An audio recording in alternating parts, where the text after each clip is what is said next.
শেষ পর্যন্ত জমিদারের ছেলে গ্রামবাসীর সামনে তার বাবার সকল অপকর্ম ফাঁস করে দিল। তাহলে এবার জমিদারের কি হবে? আর অপরদিকে নদী থেকে কে উঠে আসলো? কি ঘুরতে চলেছে আংটি নাটকের 2 নাম্বার পর্বে এবং 2 নাম্বার এপিসোডটি কবে আসবে, আপনি কি করলে সবার আগে এপিসোডটি দেখতে পারবেন, এই সব কিছু আজকের ভিডিওতে বিস্তারিত জানিয়ে দিব।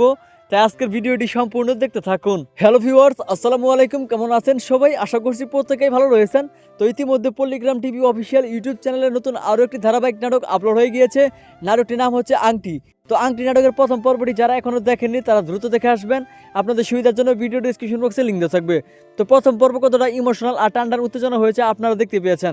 তো প্রথম পর্বে দেখা যায় এদিকে জমিদারের ছেলে সে কিন্তু নদীতে গিয়ে আংটি হারিয়ে ফেলে এবং পরবর্তীতে জমিদার সেটা জানতে পেরে কিন্তু অনেক রেগে যায় এবং গ্রামবাসীর উপর চাপ সৃষ্টি করে আংটিটি খুঁজে দেওয়ার জন্য। তো পরবর্তীতে দেখা যায় গ্রামবাসী সবাই কিন্তু আংটিটি খুঁজতে শুরু করে, কিন্তু কেউ খুঁজে পায় না, যার ফলে জমিদার কিন্তু গ্রামবাসীর উপর অনেক অত্যাচার শুরু করে দেয়। তো শেষের দিকে দেখা যায় অত্যাচার সহ্য করতে না পেরে তুহিনা কিন্তু জানিয়ে দেয় আংটির কথা এবং তারপরে কিন্তু জমিদার তুহিনা আর আগুনের উপর প্রচণ্ড রেগে যায় এবং তাদেরকে মারার চেষ্টা করে। ঠিক সেই সময়ই কিন্তু জমিদারের ছেলে সে কিন্তু আসল ঘটনা গ্রামবাসীর সামনে বলে দেয়। সে বলে যে তার মাকে কিন্তু তার বাবা অনেক অত্যাচার করে মেরে ফেলেছে এবং গ্রামবাসীর সামনে ভালো সাজার জন্যই কিন্তু সে এই ভালোবাসা নাটক করছে, মানে আংটির স্মৃতি ধরে রাখা নাটক করছে। তো সব মিলিয়ে কিন্তু আগামী 2 নাম্বার পর্বটি খুবই ধামাকাদার হতে চলেছে, তাই কেউ 2 নাম্বার পর্বটি মিস করবে না। তো এখন আপনারা জানতে চাচ্ছেন 2 নাম্বার পর্বটি কবে আসবে, তো সেটি জানার আগে দ্রুত চ্যানেলটি সাবস্ক্রাইব করুন। আগামী 7 থেকে 14 দিনের ভিতরে আপনারা 2 নাম্বার পর্বটি পেয়ে যাবেন।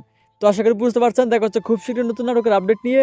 ততক্ষণ ভালো থাকুন, সুস্থ থাকুন, আমাদের চ্যানেলের সঙ্গেই থাকুন। আল্লাহ হাফেজ।